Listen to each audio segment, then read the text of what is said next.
Good afternoon, everyone. This is episode 45 of the Off Topical Podcast. My name is Gardner. My name is Raven. And Google says you're using compromised passwords. Are you? Plus, Apple gets sued because their iCloud service relies on Google and Azure, and they forgot to mention it. And a judge orders Georgia to switch to paper ballots. And we think that's a good thing, right, Raven? Oh, yes. Paper ballots all the way. All this and more today.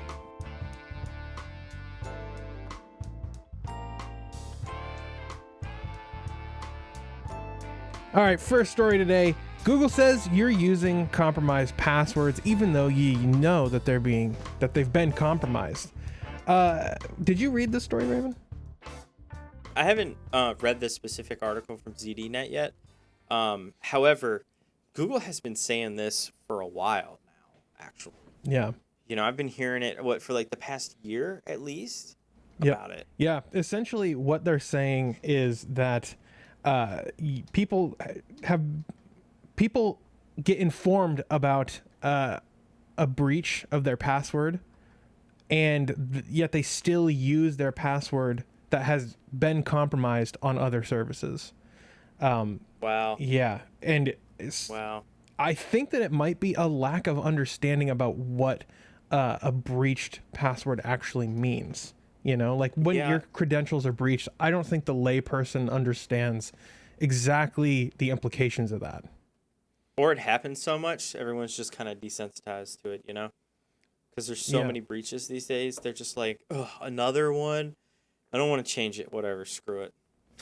Yeah, I mean, so my ex called me up a couple of weeks ago, and she was like, hey, I'm having so much trouble creating an Instagram account for my business.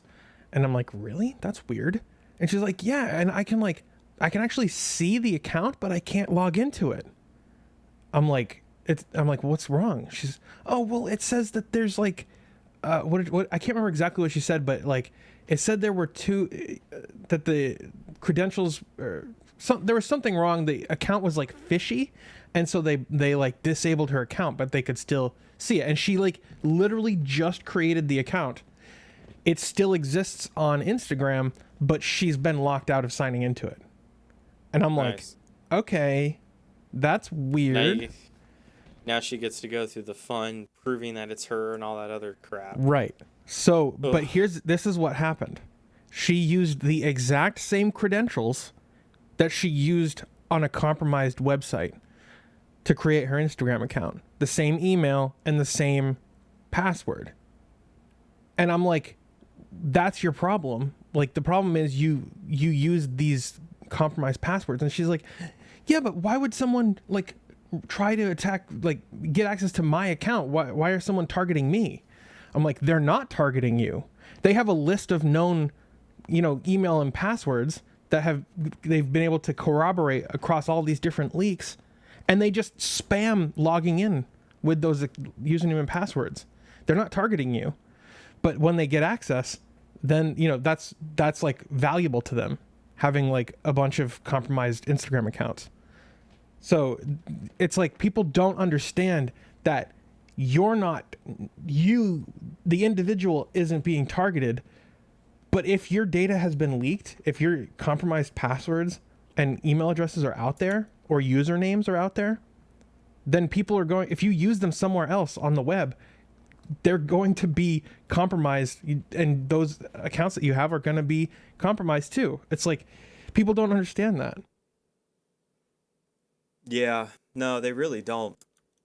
However, I have to say, Google wanting to be the gatekeeper is horrifying. Like, it's like, Google might have a point. Like, people are dealing with old passwords. And do you remember the OpenID movement? Like, many years ago when everyone wanted to use, like, that's basically what they're trying to do. You create one password for your OpenID, and then you sign in everywhere with OpenID, and you don't really expose your password, and they'll keep it super, super safe. Right. The downside is like, if that breaches, everything just got exposed. Yeah. So, I mean, and that's the problem with Google. Google has had its own fair share of breaches. Not to mention, I don't really think anyone really wants to trust Google with anything at this point. Like, no. Like, they do bring up a valid point. They do. They really do. people do ignore security breach warnings, and Google does have a point that those authentication services do have their place, and they do have their upsides and their downsides. The problem is I personally just don't trust Google. And also, I just have my password book, and it's not a literal physical book, by the way. But it's actually it's a program I wrote, and it's just an encrypted text file that stores all my passwords that I have to decrypt every single time I want the password. Nice. And it's annoying, by the way. It's very annoying, but it's safe, right? If someone gets a hold of my computer and somehow manages to actually sign in, which would be a miracle in of itself, they won't be able to get access to my passwords, which is very handy. Nice. So anyway, yeah, I just don't trust. I don't trust Google. No. And I use unique randomly, and I know people are like, randomly generated passwords are bad.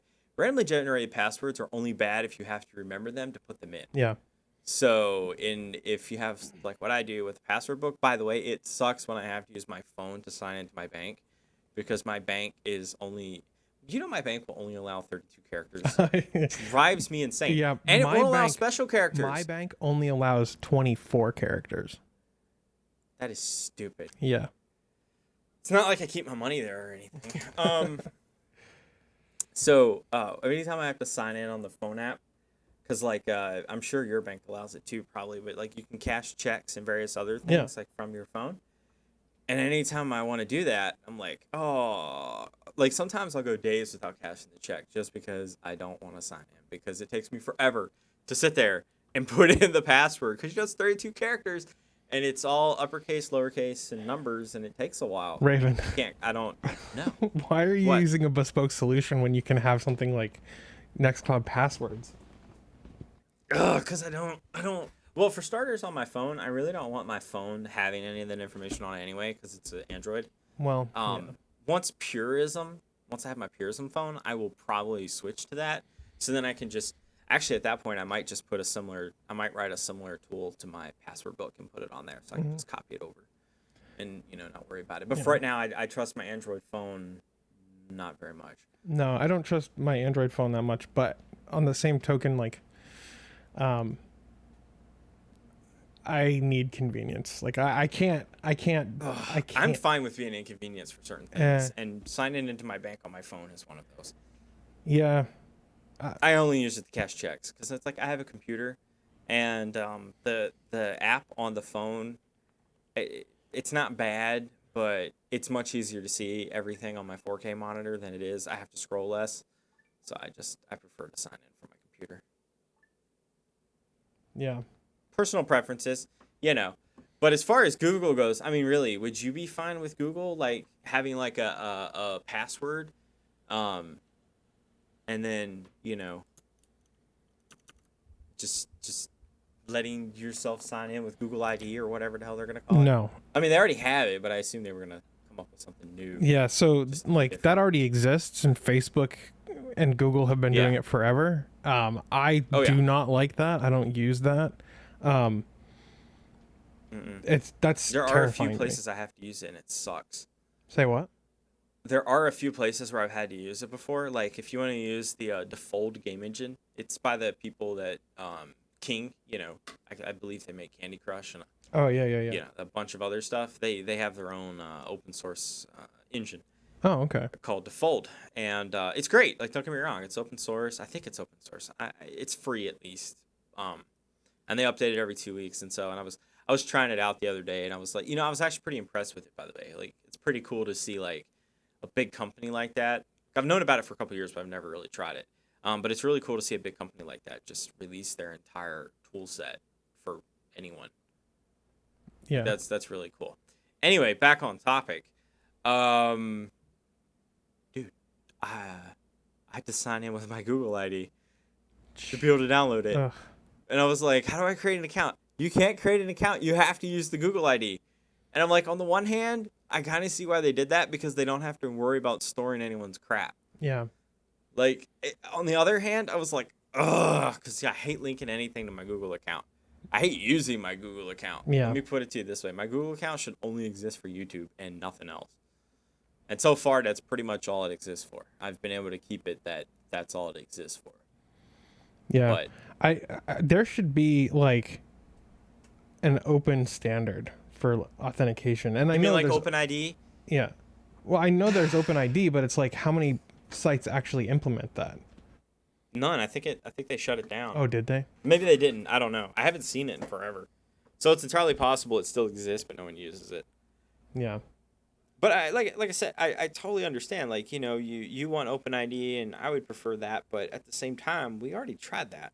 Now, then again, you know, it's 2019. Maybe it's time for, a resurgence of some of those platforms. I'm starting to see trends of stuff reappearing from like 10 years ago, which is pretty neat. The thing is, it's like, with the fact that like over the 21 billion login attempts, 1.5% of them used known compromised credentials. That's a lot. I mean, that's like 470 something thousand, 460,000 attempts to log in, and it's like that's a lot of people. That's a lot of accounts that could be compromised. Yeah.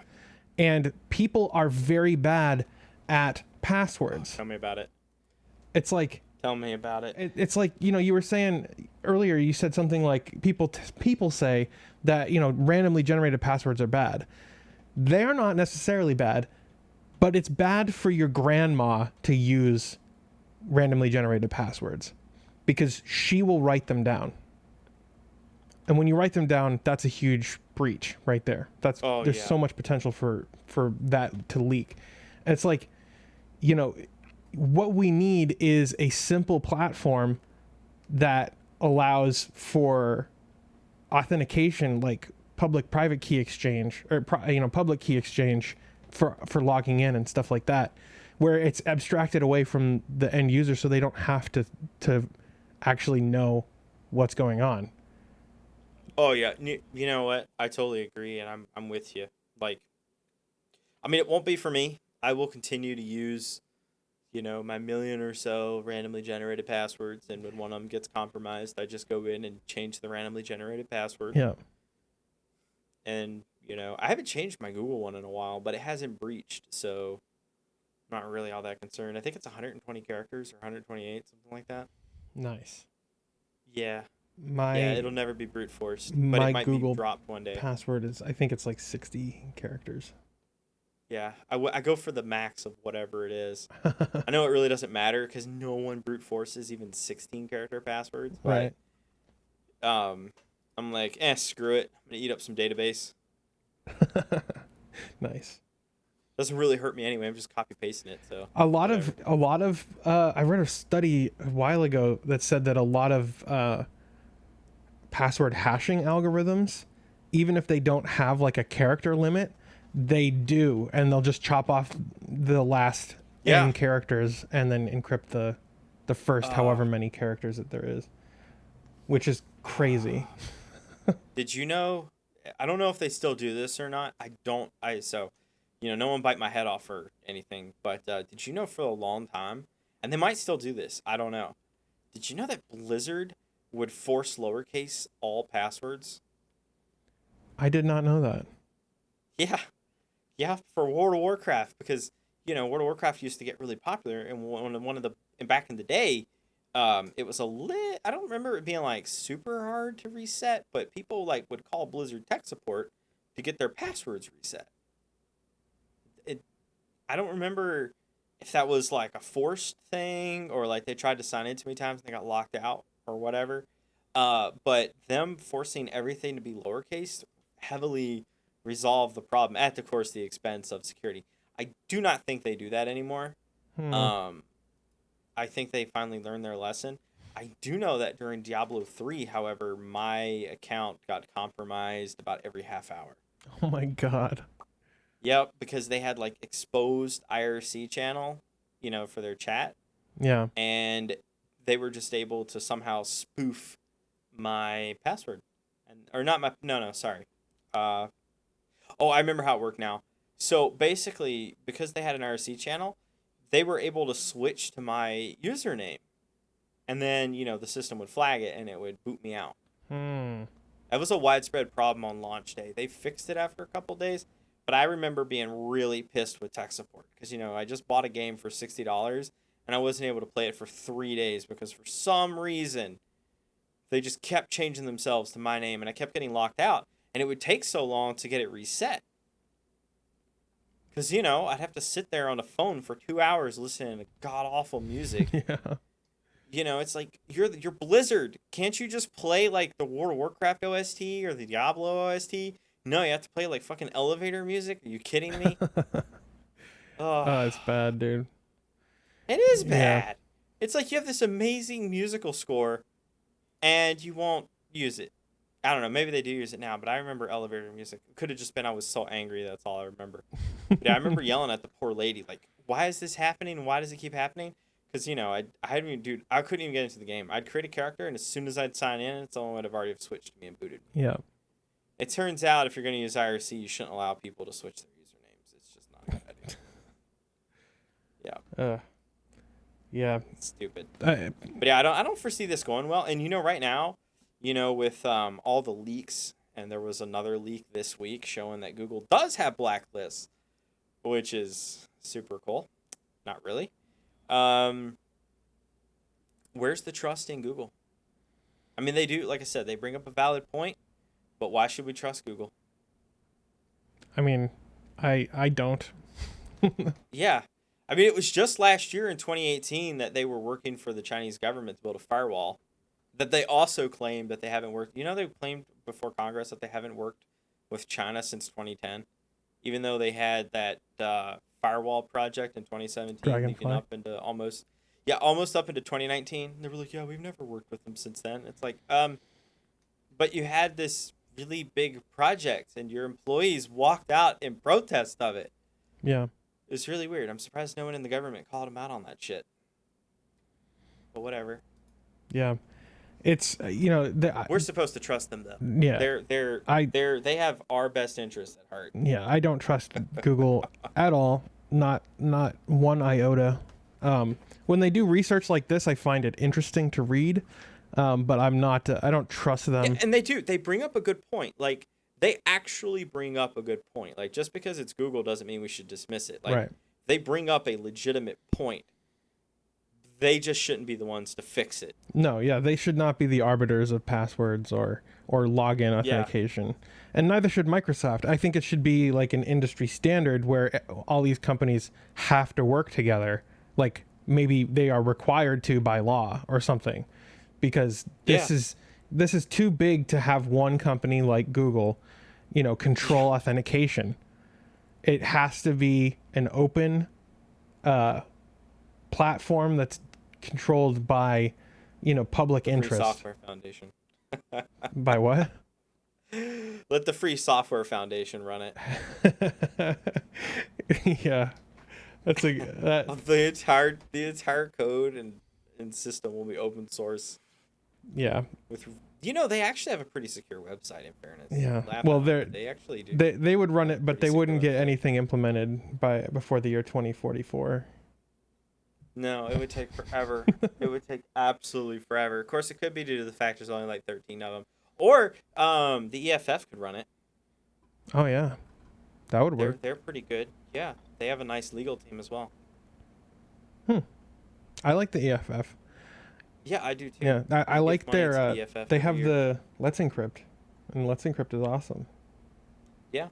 I don't like trust Mozilla either. I don't think anyone running anything with the web should really be in charge, because that just opens up to, like, at first it'll be fine, and then before we know it, the whole internet will be running off Mozilla, and then someone at Mozilla will get an idea of, I don't like this person or this group, or I just want to destroy my competition and watch the world burn.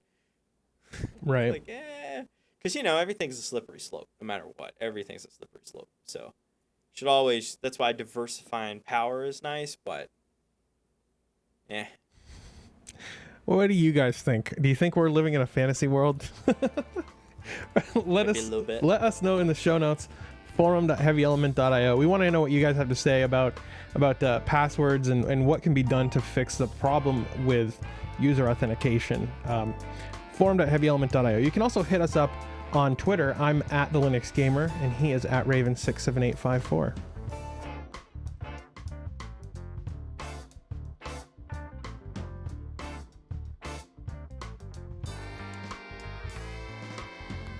So if you're watching the video version, I just added the webcam because, you know, people were complaining that the footage from the last episode was bad.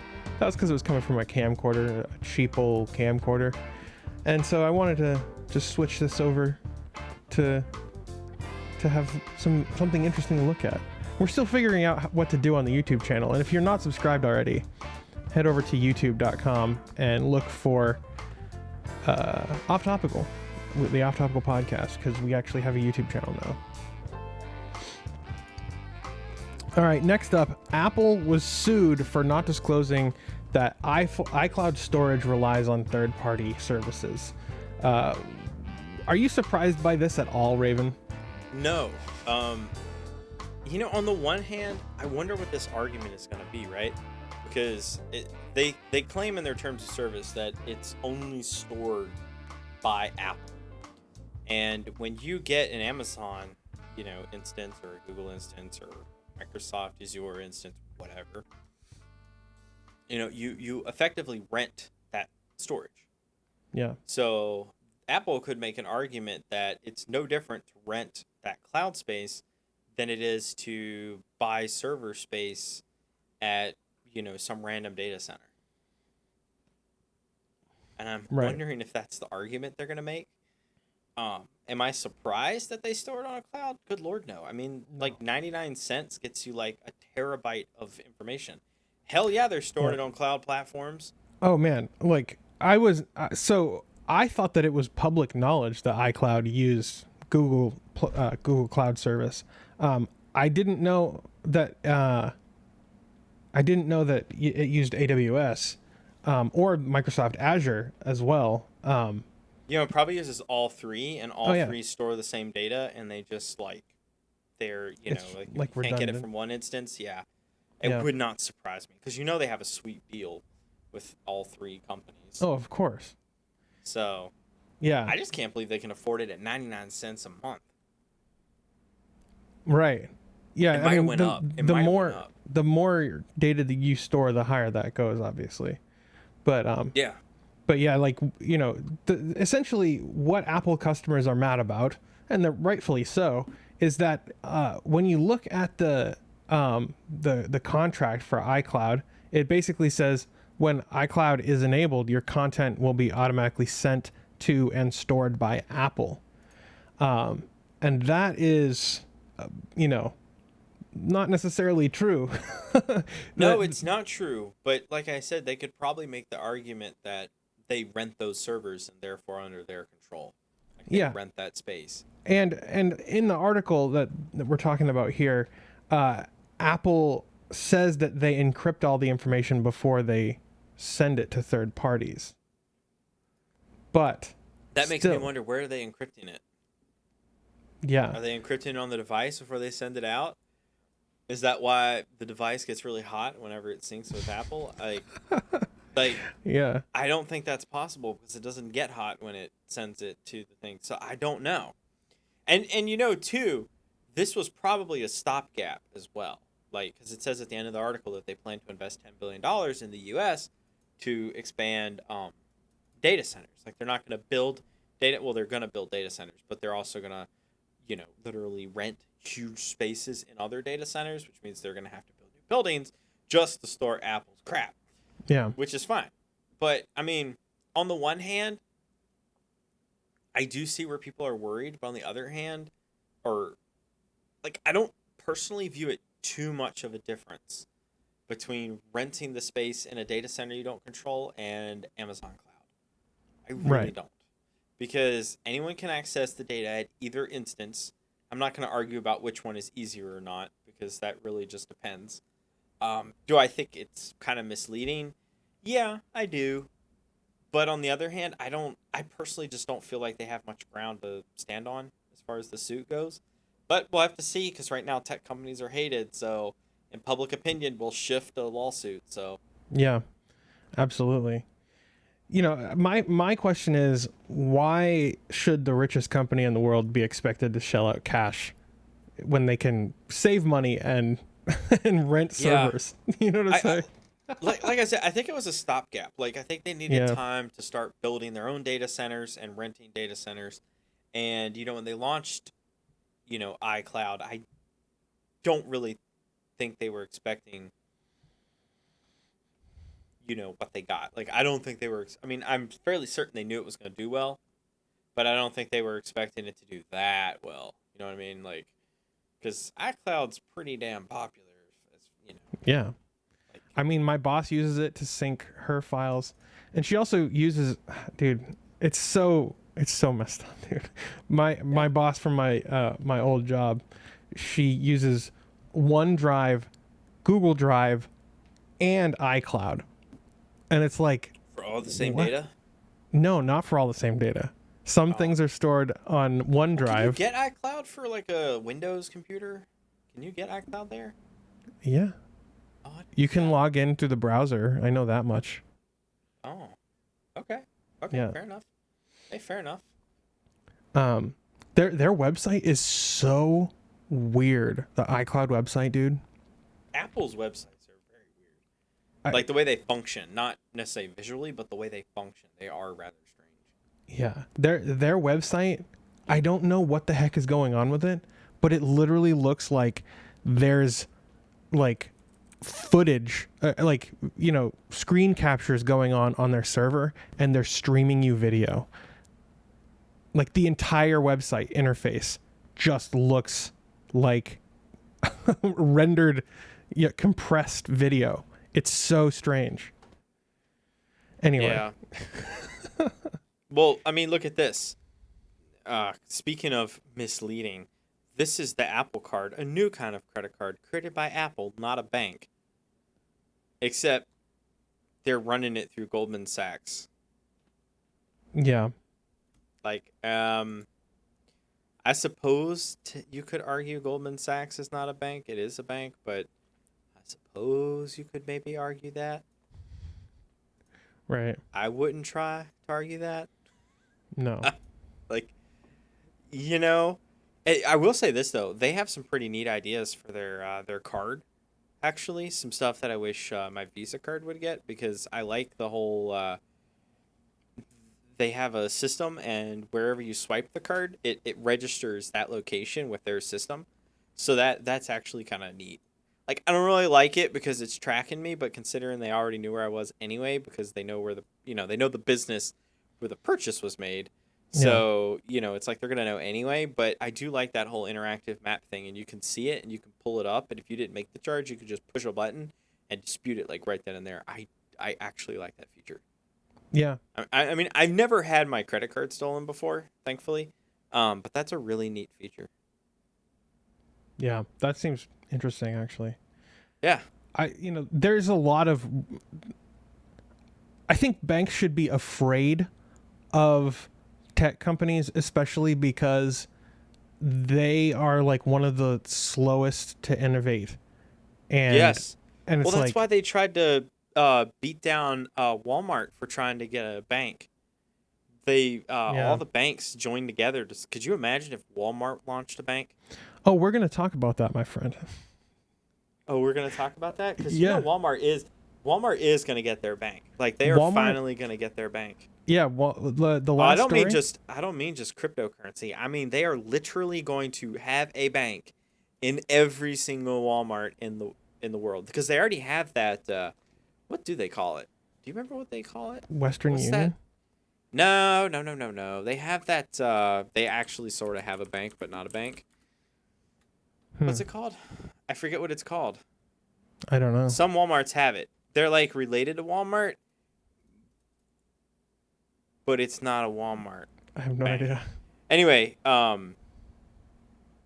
yeah, so Walmart is trying to launch a bank, and the banks are only delaying the inevitable. And I feel that when Walmart gets a bank, because it's interesting, we don't talk about Walmart much on this podcast, but I would say the scariest company that's probably going to come around and eventually whip everyone's ass is going to be Walmart. Even Apple should watch out for Walmart, because Walmart's getting into everything. And Yeah. unlike Apple and Google, Walmart Walmart's not going anywhere. Like, I don't care. I know everyone loves to hate on Walmart and all that other stuff, but they're not going anywhere anytime soon. Apple could very well disappear in a couple years, especially if they keep having all these data breaches. And if the tech company, and if the FCC, or was it the FTC or FCC? I forget. FTC. Yeah, the FTC wanted to break them up. No one's trying to break up Walmart. Walmart is so low key. Have you ever noticed that? Yeah. Like, for such a big company, they don't get into politics. They don't get into anything. They're in the business of making money. They're very good at it, and they make a lot of money.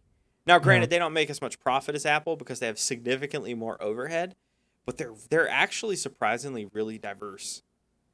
Yeah. They're a vertical monopoly. Yeah. And so one of the things that Walmart has been trying to break into is banks. The local Walmart around here actually does have like some weird bank type thing in it. And I have a credit union in the one that's near me. Yeah. Essentially what they want to do is every Walmart location becomes a bank, and they become a bank. And, because like Walmart's been cashing checks before they did all of that. Yeah. So, and, they do it for really cheap too, like practically nothing. Yeah.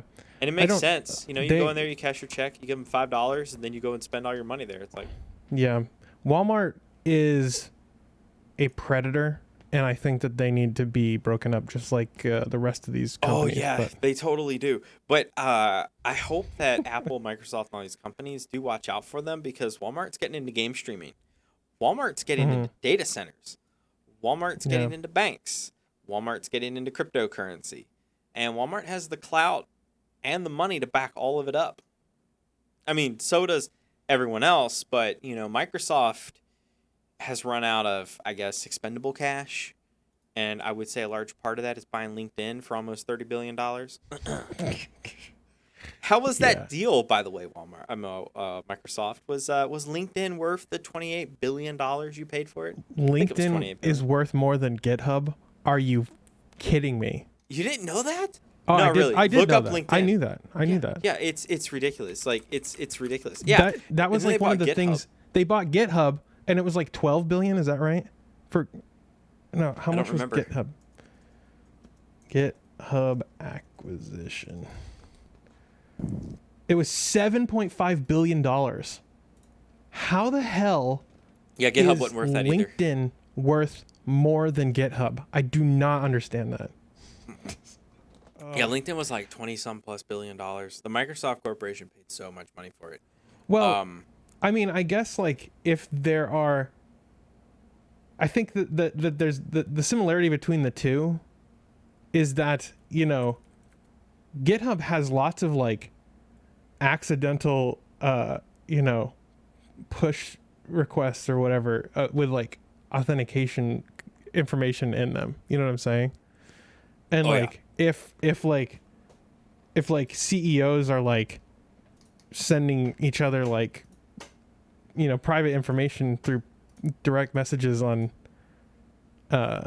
LinkedIn, then maybe that's kind of like what Microsoft's angle is with these, is like collecting this proprietary information. I don't know. Yeah. No, I'm with you, but yeah, it blows me away that Walmart is going to get in all these things. And they should get into social media. Yeah, they probably will. They probably won't on that one. There's no money in it. That is one thing I will give Walmart credit for. When they enter a market, they usually do make really good money, and they usually are very successful at it. To a terrifying degree, like an absolutely terrifying degree. And it probably has to do with the fact that the Walton family still runs Walmart, and doesn't really give a crap what anyone else says. Yeah. And they do, man. Like, because I know some people that work at Walmart in, like, say, the mid-ish management, like store managers and site managers and stuff. Yeah. And Walmart expects a lot from their managers. And I mean a lot. Like, you would expect that Walmart would be, like, more, I mean, not necessarily lax, but, like, they would have a lot of rules, but not necessarily enforce it. Hell no. Walmart enforces all the rules. You break a rule, will discipline you, and if you break too many or go above a certain amount, they have a disciplinary system. They just fire you. Yeah. They don't care. Like, they fire you. You're like, goodbye, get out. Like, they are so. It's kind of funny because Walmart's famous for not paying their employees well and all sorts of other stuff. But they're a lot more lax with their, I guess, lower level employees than they are their, upper level. Their upper level executives and stuff have to really toe the line. Yeah. I'm sure there's that whole thing. Once you get high enough, it's less of a problem. But somewhere in the middle, there's that sweet spot, and like all those people are held to an exceedingly harsh standard. Yeah. Well, crap rolls downhill. That's right. That's right. But anyway, I'm not like praising Walmart or anything. I find that absolutely fascinating that there is a corporation in this country that actually holds its managers accountable instead of its lower employees. Like, if a store does bad, they don't blame the employees, they blame the manager. Yeah. And that philosophy is probably what's made them so successful, because that makes sure that the manager does their job. Because you can't say, well, my employees just didn't work. They'll be like, well, why didn't you make your employees work? You're fired. Get out. Like, yeah. I'm trying to think of like the last time I set foot in a Walmart.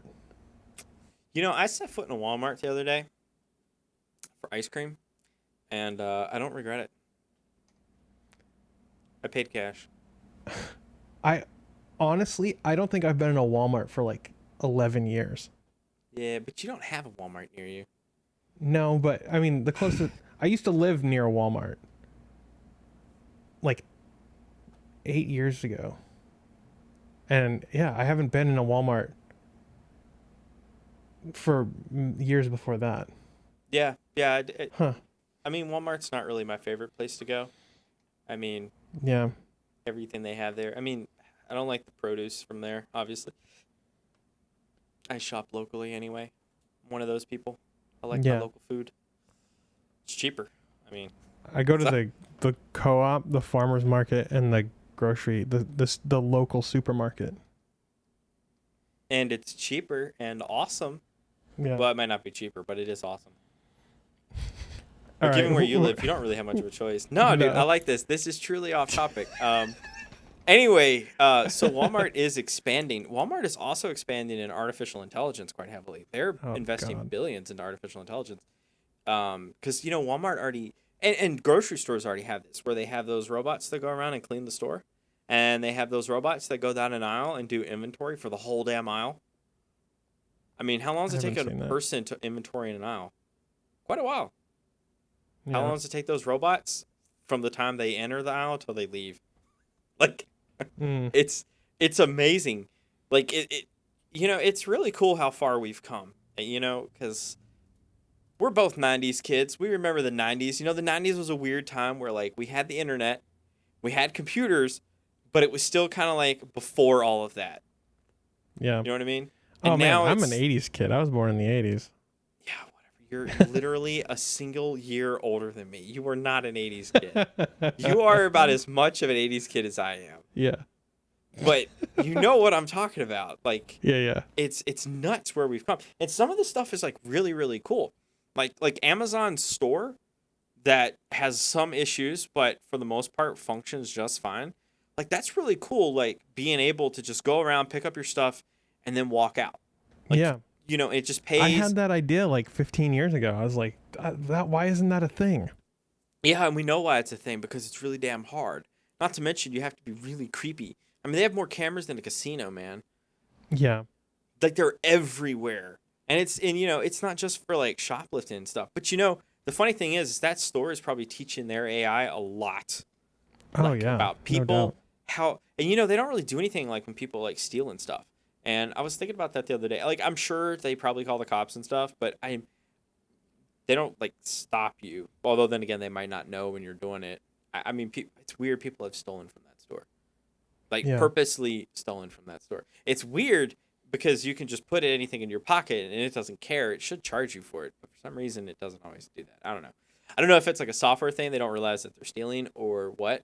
But anyway, the point I was trying to make is even people stealing would teach them better, because their system would be able to alert security that someone is potentially stealing. Yeah. Or, and like there's just so much like it's really cool, but then it's really creepy at the same time. Yeah. You know, it's very strange. like, remember when that store opened in, it was Seattle, I think? Yeah. And remember everybody was there, and dude, it's really expensive of a store. Like, it's not cheap. Like, that's the thing that blew me away too. Like, all the people were going there, and everything was like really expensive. But on the other hand, not having cashiers really does free up the employees to do stuff that's a hell of a lot more meaningful than ringing someone up. Yeah. Like cleaning the store, stocking, all sorts of stuff. So, you cut down on people, which saves you money, and you also get to have a cleaner store. The customers get a better experience because, I mean, I don't know if they just like overly stock that store, but like a lot of the people that I saw going in there, it blew me away that there was like an employee at like every aisle. Now, I don't know if it was just because the system was new and they hired a bunch of extra people, or if that's their original intent all along. Like, take the number of people that we were having in cashiers plus the number of people we were having elsewhere in the store and just merge them into everyone's, in the store doing stuff like helping customers, restocking, stuff like that. I don't know. I find it neat, from a technical standpoint. I find it to be really neat and cool. And on the other hand, I find it to be terrifying. Because I know that in the future, we're all going to end up with like this dystopian universe where there's cameras covering literally every inch of the outside and inside. Yeah. I know we're approaching it, for better or worse. I'm going to get dude, called we tinfoil can hat crazy. stop it, dude. We just got to like elect people who give a crap. Yeah, that's true.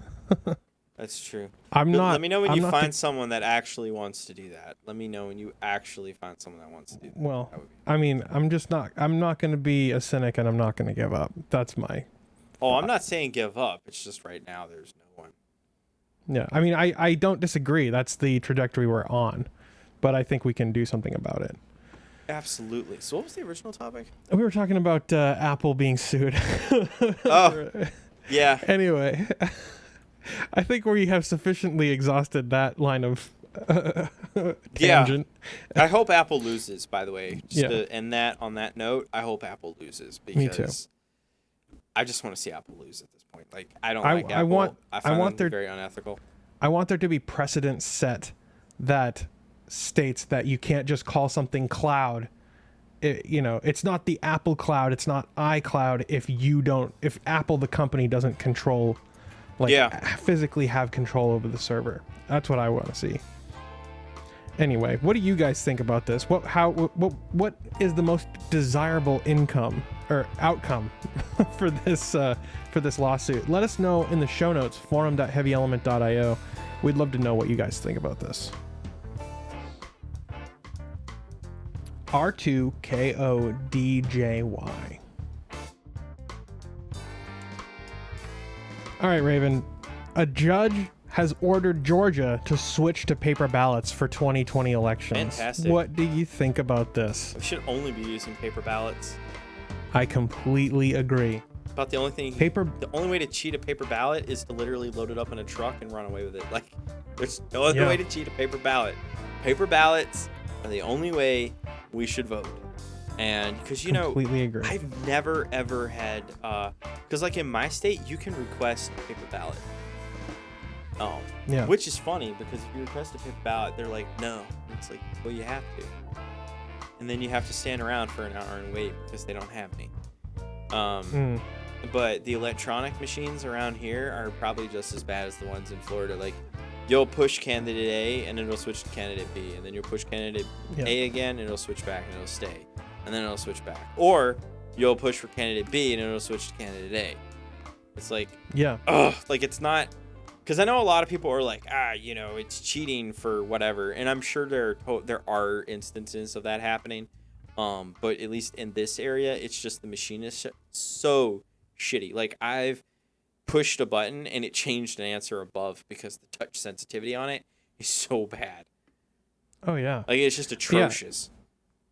Yeah. So like, this state, Georgia, uses the Diebold AccuVote TSX machine. Oh yeah, you can totally These are cheat extremely old. Like, they're like from the 90s, aren't they?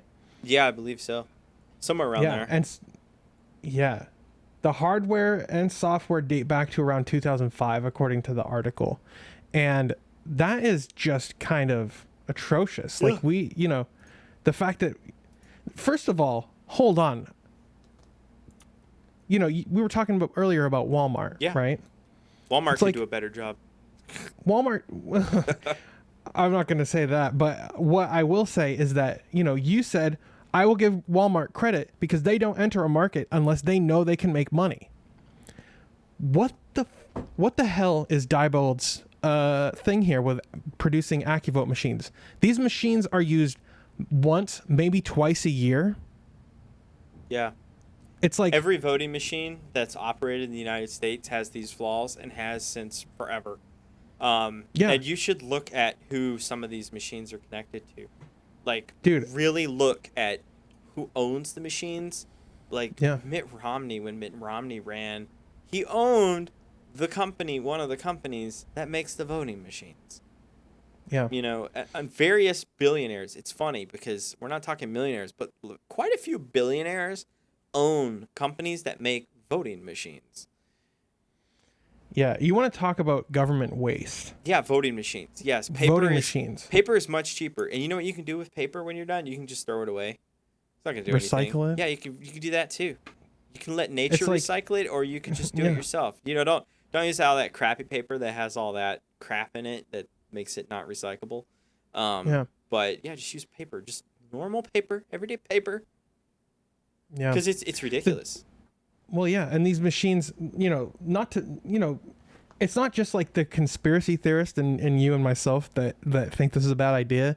It's the computer scientist guys, Oh yeah, it's so bad. Like, you can't trust it. These things have known vulnerabilities. Yep. These things do not have the proper sanitation going on to prevent, malware from being injected into these things.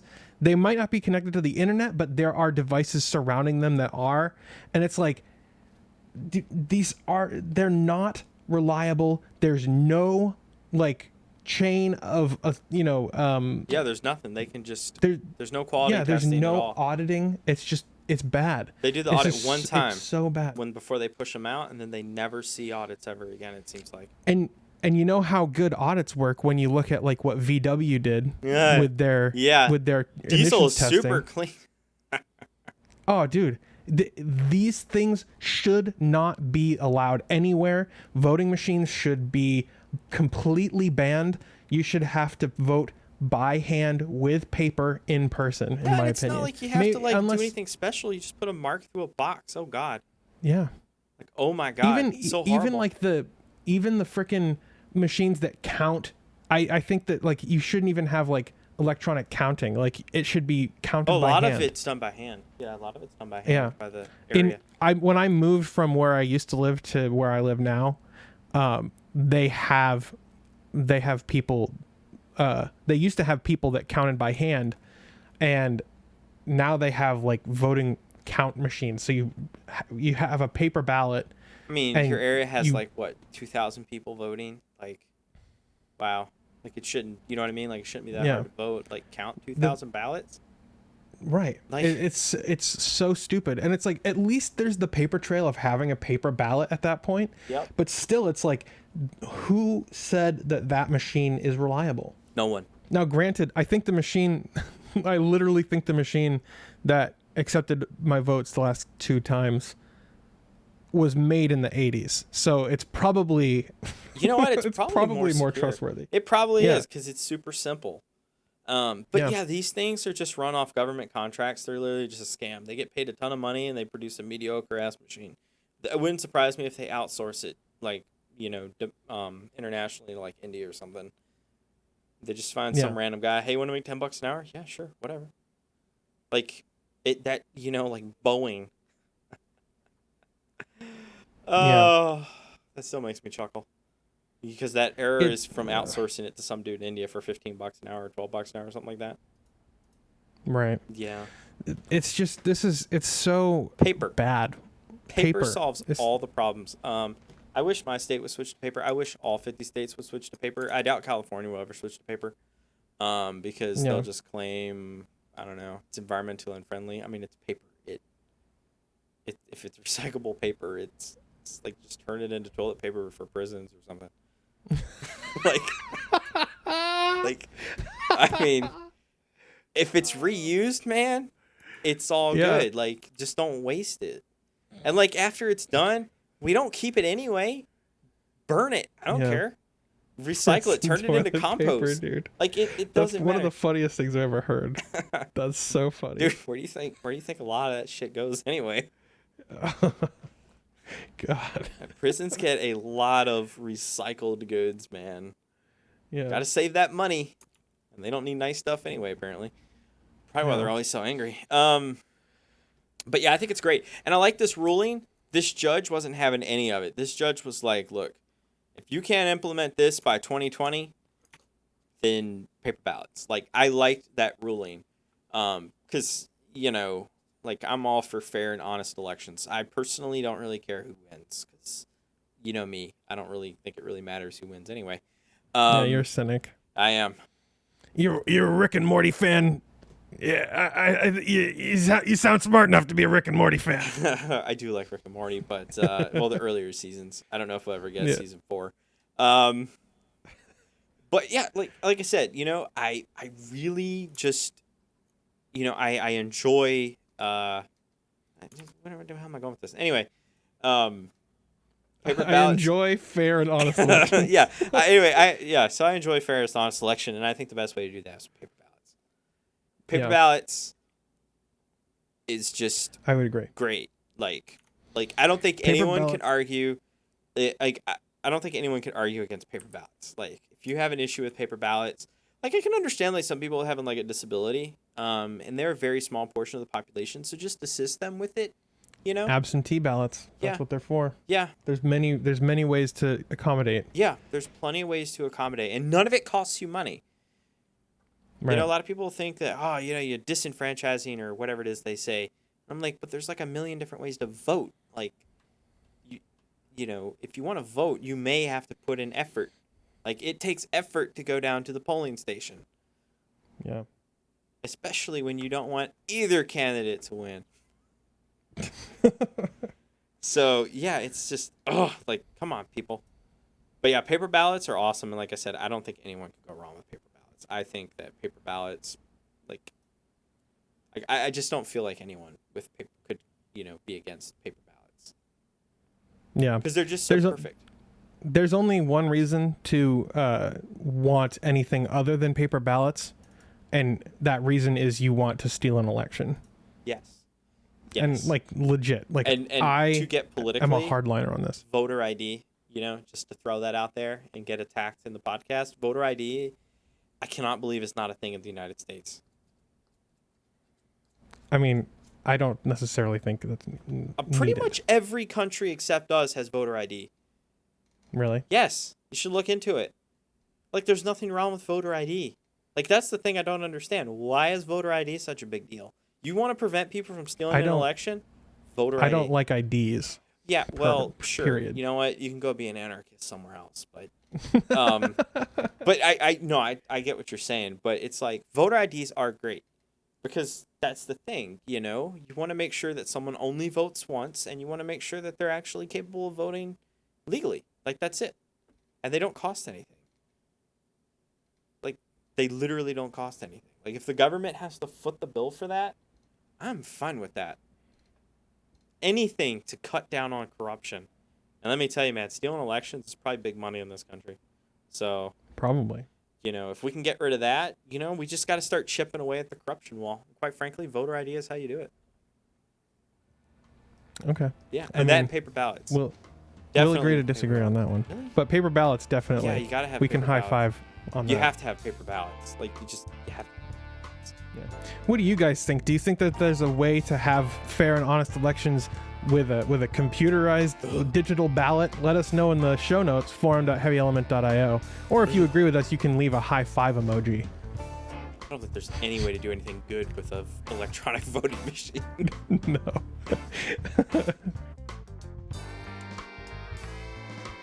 So, Raven. Yes. Our friends on Discord have been helping us with the show notes for the last 2 weeks. our friend the Code Dragon on Discord actually submitted this story, and I wanted to pose this question to you. What does Walmart want with a cryptocurrency? Control. I would agree with that. So I actually wrote... Same reason Facebook wants one. Yeah. Oh, yeah. Well, I actually wrote a pretty long, a lengthy list of points on this, and I just kind of want to go over these things. I should probably switch to that story over here. So basically, I think that Walmart wants in on the crypto game, and I think that it's weird that people are asking why. Why? There's a Forbes article, which is kind of the jumping off point of this discussion, and a lot of people are kind of playing ignorant or really just don't know why. And I can answer that. The first thing that I thought when I just saw the headline of this article was they want to pay their employees with cryptocurrency. They could do that, but you actually in the United States cannot pay someone with anything other than legal tender. Well, I mean, I'm sure that Walmart has an army of lawyers who would argue that that was decided during our Industrial Revolution, back when companies would print their own money. Right. Well, company script. Right. So that was already decided. However, they can offer it as an option. Yeah. Sort of like how companies offer. Some companies are really dickish, and they offer those prepaid cards to pay their employees on like a Visa. I have no idea who on earth would ever take those, but people actually take them. I've heard about that. Yeah. Yes, it blows me away, because from a legal standpoint, you have to provide an employee of your company legal tender, which in the United States is the United States, the USD, the United States dollar. You have to provide that. However, from my understanding, you can provide alternatives. You do not have to provide. Now, I don't know why any employee. That's also why it's not very common, because who in the hell is going to take fake Walmart money over actual currency? Well, if the Walmart money, if Walmart's crypto was acceptable as a currency at Walmart, then and their employees are already there, and they, and maybe they get a company discount if they use the crypto. Not just that, Walmart will push that thing everywhere. Oh, absolutely. And they have enough clout to force. And they have the expanse, like the reach to be able to create some way to make managing your crypto simple enough for your grandma to use. Yeah, and I don't think they have too many data breaches either. They're fairly secure.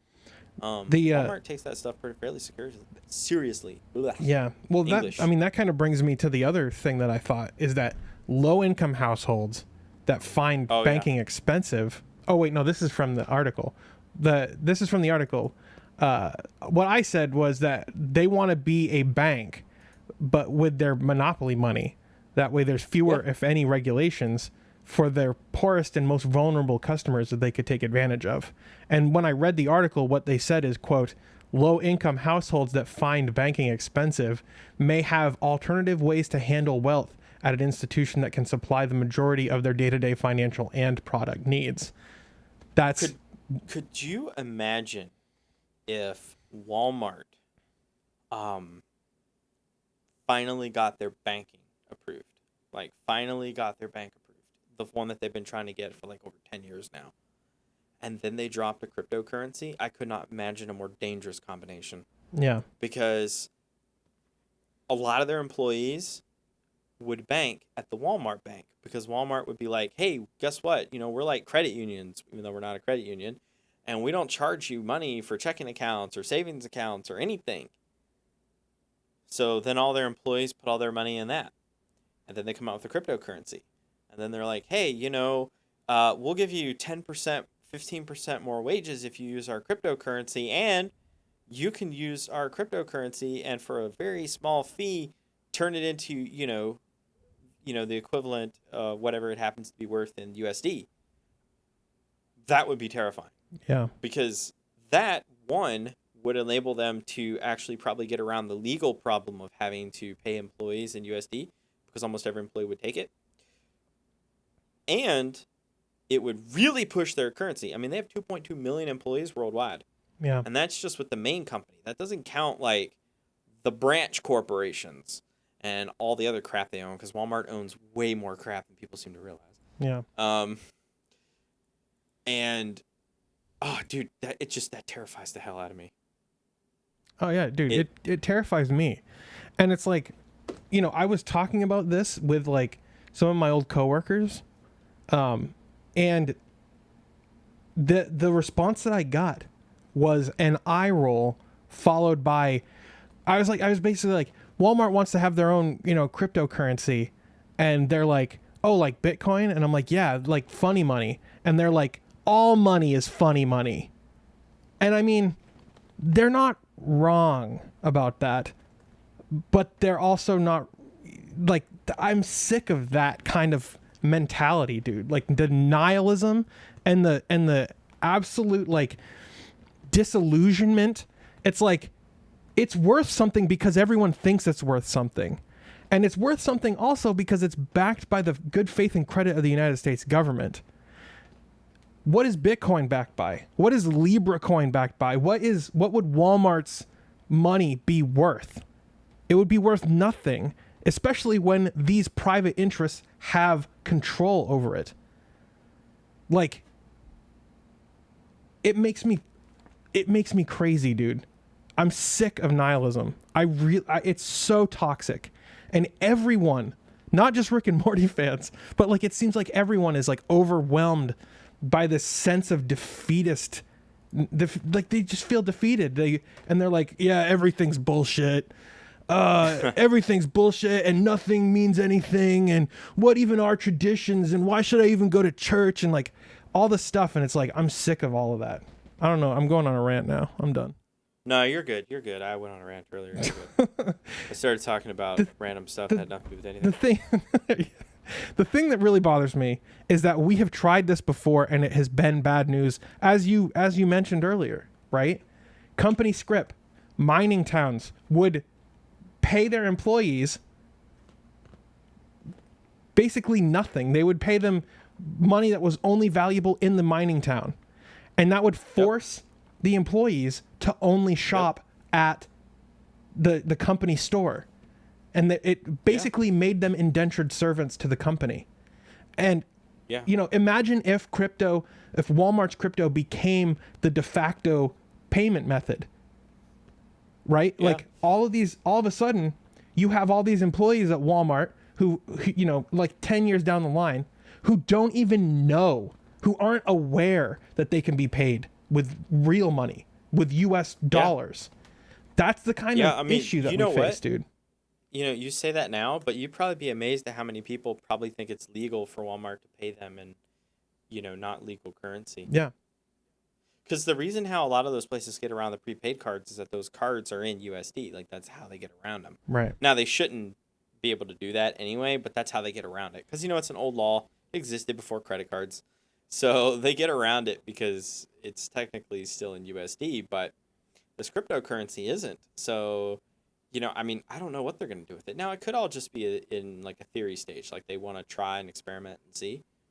And which Walmart is famous for that. Most big corporations are famous for, you know, dipping their big toe in the pond, you know, and being like, nah, you know, before they want to jump in or walk away. Yeah.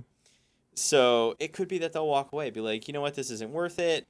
And that'll probably all depend on how most world governments react. But if they're not careful, I mean, like you said, Walmart's very predatory. And if there is no corporation on this earth that scares me more than Walmart. And that's because of how intelligent Walmart is. You know, unlike a lot of companies where like they'll lean in a specific political ideology, Walmart does not have that problem. And that makes them, honestly, in my opinion, more dangerous because Walmart will lean whatever way they need to lean to get ahead. Whereas like Apple, for example, is, at least in this country, they're fairly left-leaning. So you kind of know where they stand on certain issues and they won't cross that barrier. Right. Walmart don't care.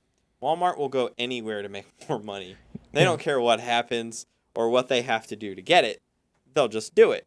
And that's why I feel like Walmart is a lot more scary than all these big tech companies, because once they get their hooks in, they're not coming out easy, and they probably won't come out ever. Yeah. Well, wasn't it? I can't remember who it was, but there was a banker who said, "I don't care who leads the company. I mean, who leads the country. I don't care what kind of government I have, as long as I control the money." And it's like, Yeah, because if you control the money, you control everything else. Yeah. No one's going to touch you if you control all the money, because it's like, we're going to jail you. Like, okay, can I have a phone call really? Let me just make a quick phone call. And next thing you know, the whole market's collapsed. yeah, Like, good luck. Ugh. That's why all these banks, and, that's another thing too. This article brings up a good point. Like, low income families have a problem. And I'm not saying like they're the problem, but like this is a problem that they have. And that is that banks are extremely predatory to them. Yeah. Like Bank of America charges you like what, $15 a month or something just to have a bank account. Yeah.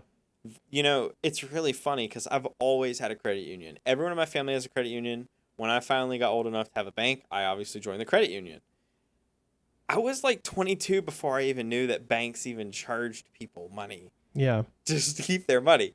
Like I didn't know. Like it blew me away when a friend was like, "Oh, Bank of America charged me $15." And I was like, "What'd you do? Like, is that your overdraft?" Because I was like, "That's really cheap." He's like, "No, that's the monthly fee I pay to have a bank account." And I was like, That's insane. "You have a monthly fee to have a bank account?" Like, well, really? What was I listening to? I was listening to a podcast a couple of years ago, and I think it might have been the Nerdist podcast, but I don't remember who the guest was. And the guest said that they used to work at a furniture and appliance store, and they were, they watched one of their fellow coworkers. This guy came in, he's like, "I need an air conditioner." And the coworker was like, "Oh, yeah, well, this one's $300." And he's like, "I'll pay you $250." Right? And this guy was obviously wealthy.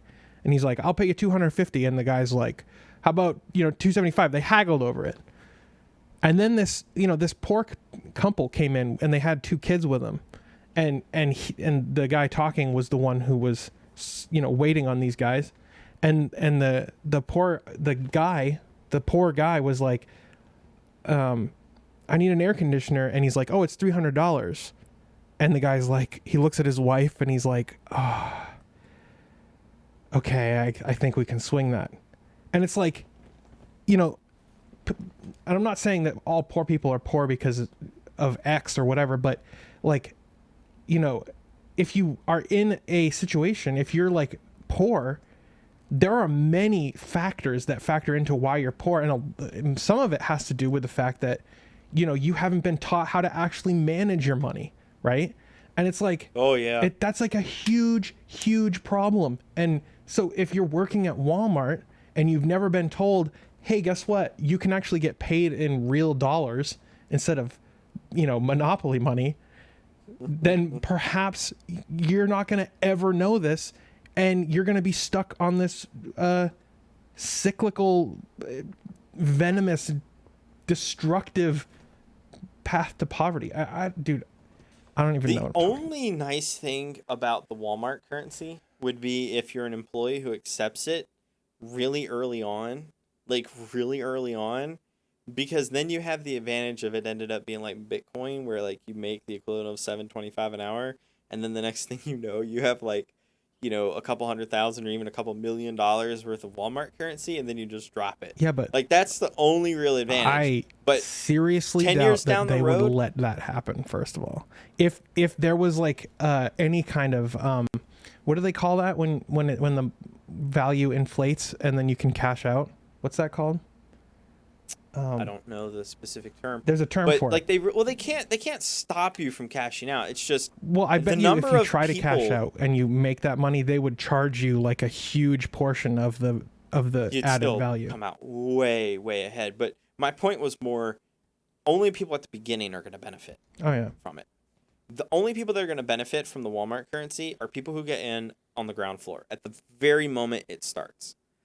But let's say like 10 years down the road and everyone's convinced that that extra 10% paycheck is the best way to get it, because they're obviously going to back the currency against the USD. So they're going to be like, you get paid 5 Walmart coins an hour or whatever the hell they're going to call it. I have no idea what they're going to call it. Like Walton coins, like 5 Walton coins, 5 Walton bucks. Like, I don't know, man. Like they can go pretty good with that. 5 Mart coins, 5 Mart bucks. I don't know. I'm actually really curious as to what they're going to call it now. Yeah. But whatever they end up calling it, you get 5 an hour. It's probably and, it's worth FU Visa. I don't know if you read the whole article, but okay then. Yeah. Well, so anyway, I'm just gonna ignore that. So like I don't know. This like maybe they're gonna say like this 5 an hour or 5 a day thing is worth like I don't know. Let's say it's $100. I mean that's way low, but it's easy to do the math for.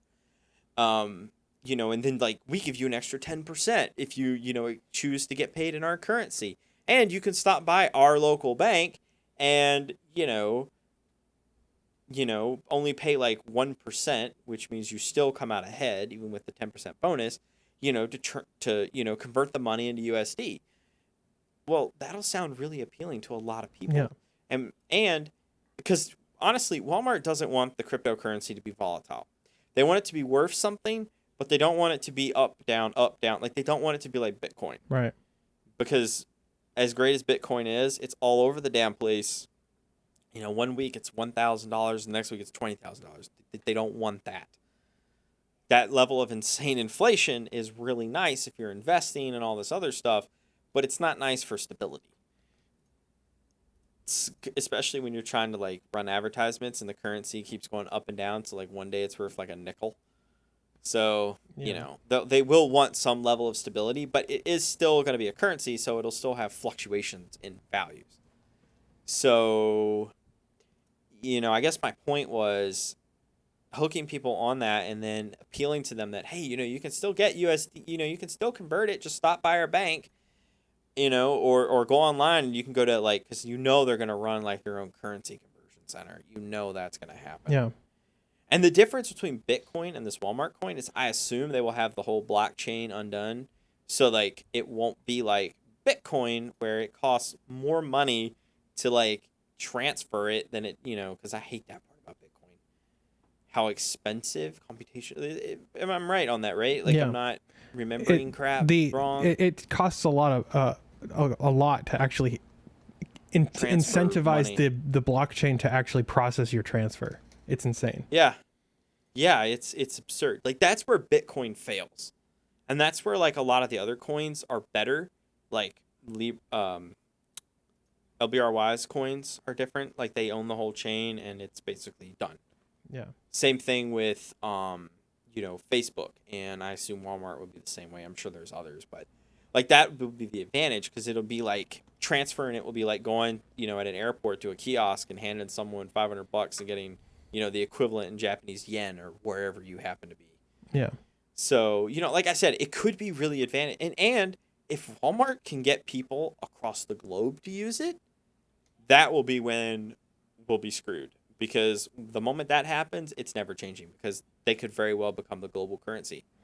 Because it won't be like, I have to take, my USD and then I have to transfer it. It'll just be like, I can just pay with my Walmart coins or bucks or whatever the hell they're called. Yeah.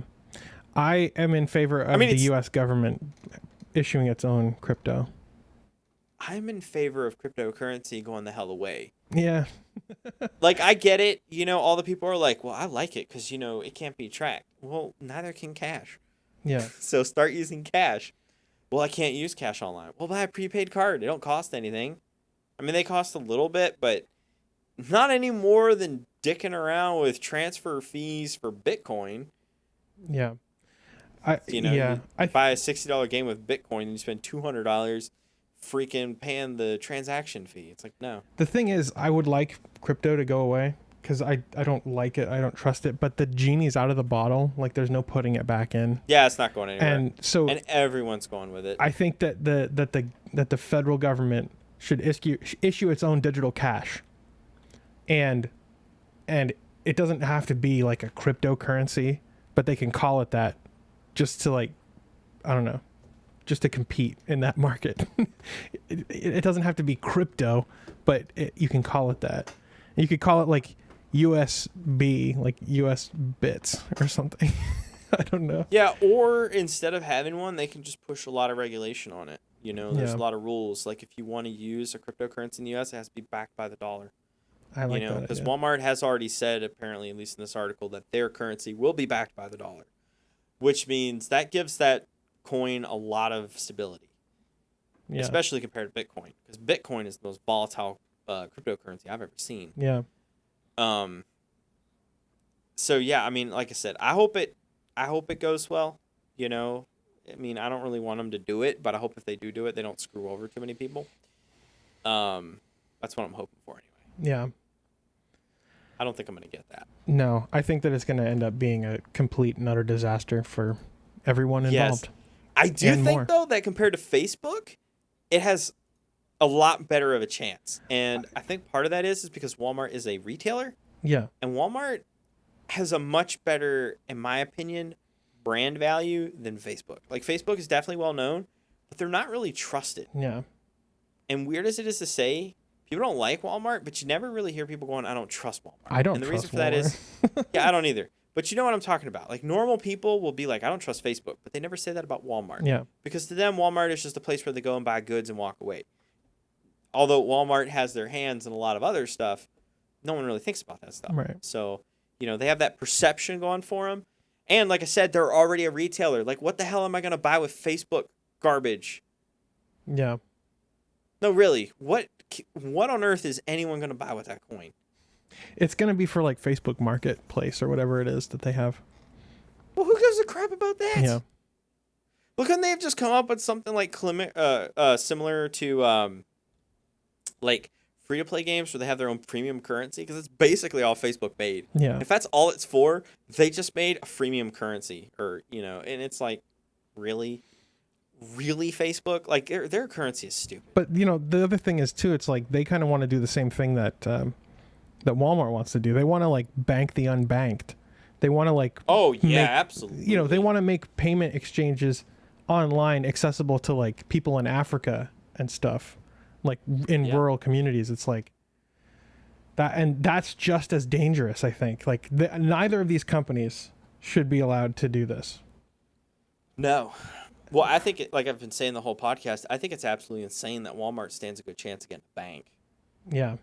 You know what's funny, though? They'll probably end up being a really good bank. I know that sounds weird, but they probably will end up being a really good bank. Maybe. Like, when you compare it to, like, Bank of America or Wells Fargo, anyway, they'll probably end up being way better for, low-income people. Can you imagine how much money? Because, if you figure you make, like, $10 an hour, if your bank's charging you $15 a month and you don't spend enough, because I think some banks, you got to spend like $3,000 or you have to have $3,000. I can't remember what it was to avoid the fee. And you have a fee for your savings account, and you have a fee for getting your new card, and there's a fee for this and a fee for that, and a fee. It's just everywhere. Like they just nickel and dime people into bankruptcy. You want to talk about other things? Yeah.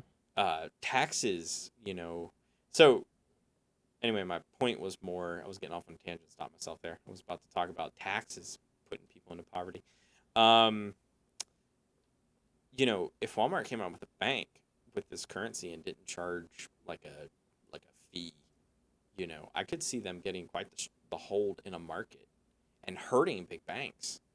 Yeah. And once they get it, they're not leaving. Oh, that's one of their stated they're in goals for life. If you read the article, that's one of their stated goals. And that's the other thing too. Like the article states, they want to go international, and that's terrifying because can you imagine if Walmart had a cryptocurrency and you could say travel to Japan or South Korea or anywhere in Europe or wherever and just swipe your card and it just pays it automatically? No transaction fee, no nothing. It just transfers the money. I mean, on the one hand, that's super cool and really convenient. On the other hand, that kind of sucks. Because the nice thing about that currency is it'll just transfer into the equivalent, as far as yen goes, or, the won or whatever, the euro, the British pound, the Swedish kroner, it'll just transfer straight into that currency. Right. And it'll be really convenient. You'll be able to access it anywhere. When you go on flights and travels, you won't have to bring a cashier's check or anything like that to have money or deal with really, really expensive money transactions at airports and stuff. So anyway, my point is like they have like a really good like chance at being the world's currency. And that kind of sucks because I don't really like or trust Walmart. No, I don't either. But it all could just be, you know, crazy man's tinfoil hat guess too. So I mean, you know, whatever. Well, I mean, I don't think that we're crazy. I think that Walmart is, you know, if Walmart, one of the greediest and least trustworthy companies in the world, had its own money that they could like issue at a whim and manipulate the value of and pay their employees with, like, that would be an absolute disaster for literally the entire world. So I don't think I don't think that we're crazy. I want to know what everyone listening thinks about this. Hey, this is insane. So if Walmart could convince everyone to use a Walmart coin or whatever they end up calling it, and not use credit cards, Walmart would make an extra $2.3 billion a year just skipping transaction fees for credit cards. Yeah. That's bonkers. I mean, they would never get that, but if they could cut down 80%, I mean, that's 80%. Plus, since they own the currency, they kind of own you. Exactly. So, you know, it's like, ugh. Yeah, I don't know. I want to know what everybody out there thinks because I think that this is just insane and it shouldn't be allowed to happen. But yeah, let us know what you think on the forums, forum.heavyelement.io. We'd love to hear your guys' thoughts on this. And if you're not already, you can subscribe to us on YouTube. Check the show notes for a link to that. Raven, my friend, I think that's going to do it for this episode. I think so too. It ended up being longer than we thought it would. It did, and I'm glad. I went on way too many tangents. It's all good. Way too many. I think we both did. did. End up talking about rocks or something. Or stamps. So this is my stamp collection. Nice. What's your most valuable stamp? Collection, by the way. I don't have it. Oh, you got me all hot and bothered for your stamp collection. I know, right? Oh, yeah, I almost needed a stamp the other day. I said I needed a stamp, but I almost needed a stamp. I thought it was going to need one. I thought I was literally in front of the post office to buy a single stamp. Oh my god. That's funny. It is funny. All right. Well, I think that's going to do it for this episode. Thank you so much for being here, my friend. It's been a pleasure as always. Thanks everyone out there for listening, and we will talk to you again next week.